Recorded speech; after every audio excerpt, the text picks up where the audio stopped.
Albert Breer from that Rich Eisen show talks about all the factors that the NFL has to look at relative to them going ahead and filing that appeal. You'd have Roger here kind of, in a spot where, do I want my name on the decision? And if it sticks at 6 games, he could say, well, we think, like he should have gotten a year, but we do think Sue Robinson ran a fair process, so we're going to allow for that, that decision to stand.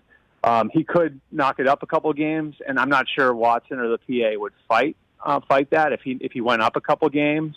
But then, does that really do anything? Now you've involved yourself in the process, and you don't look like you're being that tough on it.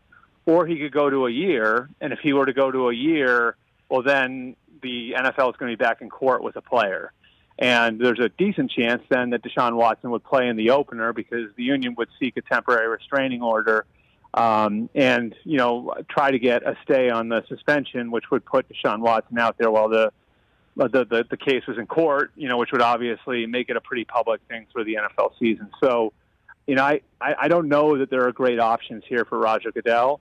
And I think it's going to be a very, very difficult decision to make over the next, 48 to 72 hours, whether or not the league goes forward with this. And then if they do, whether or not Roger Goodell is the one to hear the case.